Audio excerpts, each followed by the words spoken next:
Hey there, everybody.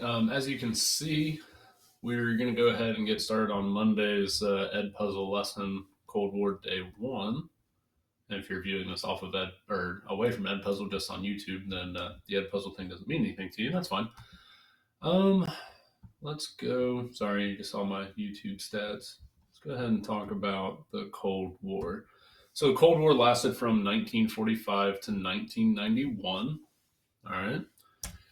And so the big question is, what was it? So after being allies during World War II, the U.S., the U.K., France, those allied nations, and the USSR viewed each other with increasing suspicion, in as much that each thought that the other side wanted to overthrow each other, if that makes sense. So, like the Russians, the USSR they were afraid that the United States were trying to upend their way of life and stop their political and governmental regimes.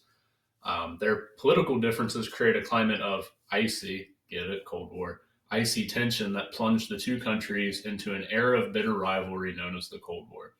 So this is based off of politics. Now, during this time, there were no quote unquote hot wars directly between the United States, Great Britain, France versus the USSR. Okay, so everyone's trying to avoid World War III at this point because it was increasingly looking like things could head that way.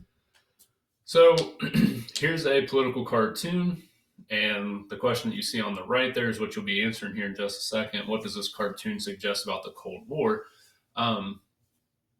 So you've got two different sides, obviously, and they're shooting arrows at each other while these giant H bombs, these atom bombs, these atomic weapons are right there available. So basically, what you're going to be looking at is, what does this mean? Tension between the superpowers. The rivalry between the two superpowers led to many indirect or proxy wars. And you can see to the right those list of proxy wars. So what these are is they are wars that were fought and were supported by the two major players, the USSR and the USA, but they never put troops on the ground against each other at the same time. So, like the Chinese Civil War, the Berlin blockade, the Korean War, the Vietnam War, the Cuban Missile Crisis, all of these are proxy conflicts. Now, did the United States have soldiers on the ground in Korea and Vietnam? Yes, but Russia did not. They were backing the side that the United States was opposing. So there was never a direct military engagement between the two nations, but there was about 50 years, a half century of military buildup, as well as political battles for support around the world. So not only are they trying to show military might, but they're also shaking hands with other world leaders, trying to get them to see their point of view. And these tensions last all the way until 1991, and the USSR starts to break up, mostly for economic reasons. Communism is very hard to sustain on its own without loosening the grip a little bit. And the Stalin-esque version of communism didn't allow for that. So eventually people stopped trading with Russia and it wasn't able to support itself any longer. That's why China is technically a communist country, is still around today, over 50 years later, because they've opened up their trading. They trade with the United States. They trade with these other more capitalist countries. They understand that they need that to survive.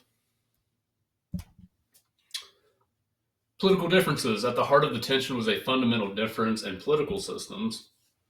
The United States, these Western nations, had more of a capitalistic economy and political ideology. And what this relies on is private ownership of industry, the freedom of competition, laissez-faire, which, if you remember from other history classes, means hands off, means that the government doesn't interfere with business. And it also has social classes, which may or may not be a good thing. On the other side, you had communism. So government controls industry.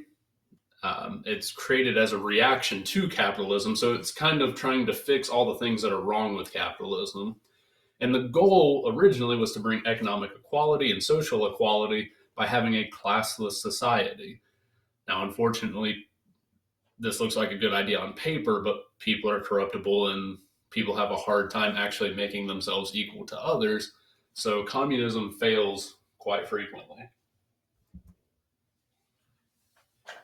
Soviet Union communism was a totalitarian state. So, like we've talked about several times in the past, the national government takes control of all aspects of public and private life, and it still makes social classes. You have the leadership, you have the people who enforce the leadership, and then you have everybody else. So, this is kind of where, already you start to see the cracks of where communism fails.